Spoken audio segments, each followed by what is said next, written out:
new CNN reporting on the classified discovery, kicking up a storm of questions for the current president of the United States.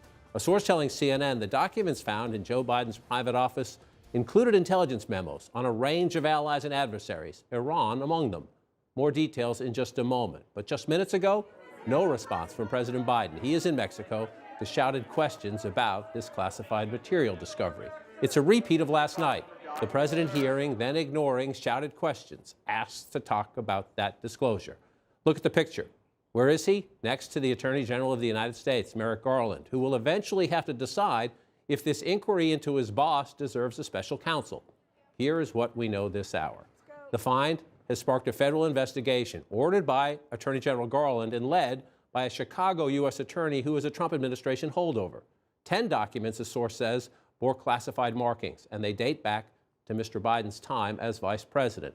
And Biden lawyers say they followed procedure to the letter, immediately alerting the National Archives when those documents were found back on November 2nd. But there is also plenty still in need of explanation here. No explanation as of right now for why Mr. Biden had those documents or exactly what they contained.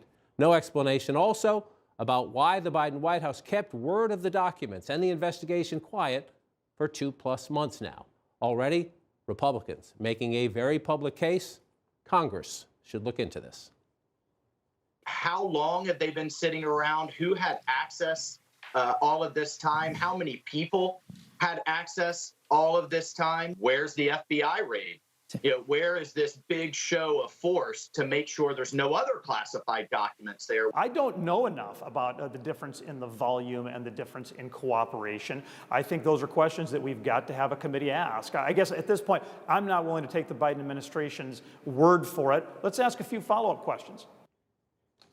With me in studio to share their reporting and their insights, CNN's Dana Bash, CNN's Evan Perez, the former federal prosecutor Shan Wu, and CNN's Jamie Gangel.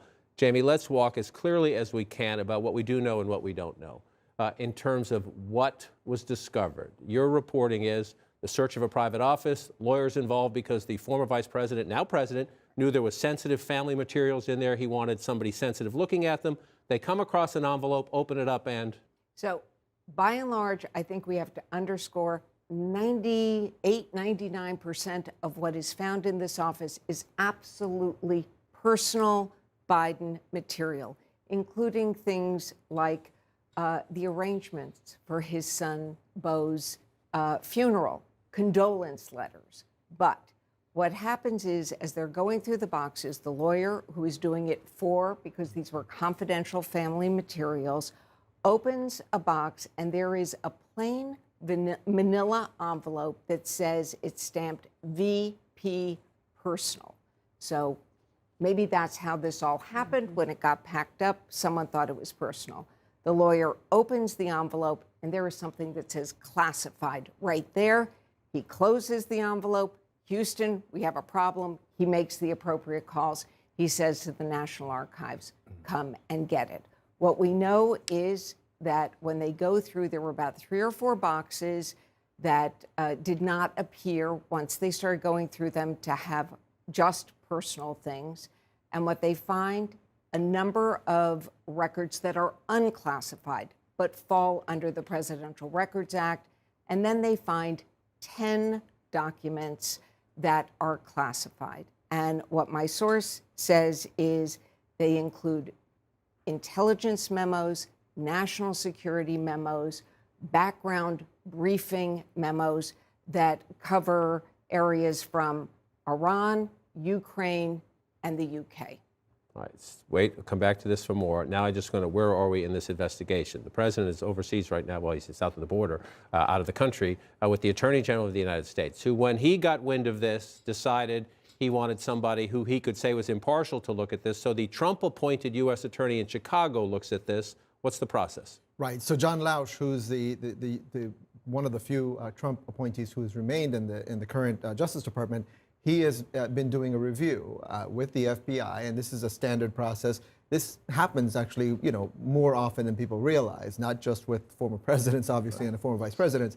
So the FBI has a process where they take a look at these documents to try to understand, whether they're still classified, who owns that information, which intelligence agency would own that information, and then whether there's been any harm done to national security as a result of them being stored in a place where they should not have been. And clearly, this is what the case where what happened here. What I understand has happened now is that Lausch and his team have completed at least the initial part of this, and they've come back to the Justice Department. They've come back to Merrick Garland. And the Attorney General faces an important decision. It's sort of like an inflection point of this investigation, which is, what do we do next? Do we open a formal, full-blown investigation? And having seen Merrick Garland operate, Chris Wray operate, I think, we've seen them try to make sure that they make sure everything is done by the book, cross every T, dot every I. So I think that's where I would suspect we go next. And so let's try to bring in facts and intersect them with the inevitable politics. This is getting more attention than maybe it might otherwise because of Donald Trump, the former president of the United States, and all the documents found at Mar-a-Lago. From what we know so far, and let's keep an open mind that we will learn more, but from what we know so far, there are some significant and very, very important factual differences. That doesn't mean politically. We'll get to the politics in a minute. You see the Republicans bring in the Congress, let's investigate, see, everybody does it, here we go. But in Biden's case, fewer than 12 documents, some top secret, U.S. attorney investigating. And again, based on what we know right now, his attorneys found this, immediately raised their hand and said, we have a problem, please, what's the process? In Trump's case, 160 plus documents, 60 top secret. He's been under investigation. He had lawyers sign off that all of them were returned. They found out they were not returned. This went on for months and months and months, and in fact is still ongoing. What do you see as the differences we know right now from a legal perspective? And what are your questions for the Biden team in this current context? Yeah, from a legal perspective, it's totally different kinds of cases. I mean, everything from the way that the lawyers behaved in terms of immediately turning it over to the transparency that they're now saying they've appointed they have assigned, difference, a particular U.S. attorney to look at the preliminary investigation. The questions are simply going to be factual ones, John. How did the documents get there? And that'll take a little bit of work because it happened a while back. They need to trace that. How secure were they in that particular room? And probably the most important question, did President Biden know that the documents were there? Did he have any role in packing them up? And so we may get some answers later today. The president is supposed to take questions. He has refused to take shouted questions during his events in Mexico, his staff saying he wants to focus on the very, very important business that he's discussing there. He is supposed to have more of a news conference-like event later today where we should get answers. One of the things he's going to have to answer for, and again, the facts as we know them so far are very different. President Biden, former President Trump, they're very different. But this is Joe Biden talking about Donald Trump. He's going to have to answer for this.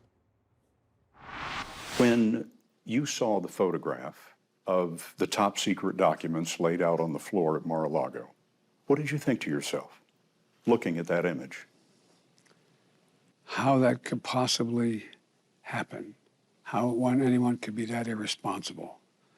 And I thought, what data was in there that may compromise sources and methods? By that I mean names of people who helped, or et cetera. And it's just totally irresponsible.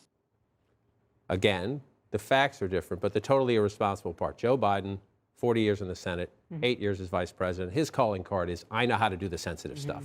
I know how to do the hard stuff.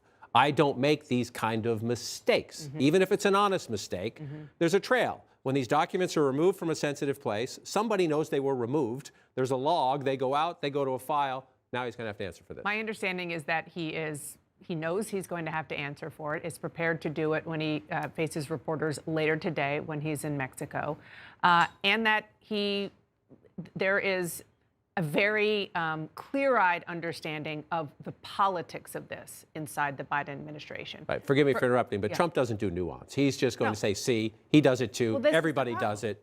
Well, this is the problem because it is very hard to explain. You have to have people who are willing to listen beyond the, see, I told you so. And in our polarized environment, it's hard to get people to listen. There is the explanation for why they're there, we still do not know. Right. And I don't think we're going to know until the investigation is over. And my understanding is that the president is going to be careful with that because of the DOJ inquiry, maybe not an investigation yet. But when it comes to the facts that you just laid out in that graphic, that is what you are going to hear from the president. And he's right. They are very, very different situations. The Trump situation was he or his people took classified information and then misled or even lied to the National Archives and the federal government about what he had, to the point where they had to go raid. The Biden people found something in a closet, according to your excellent reporting, Jamie.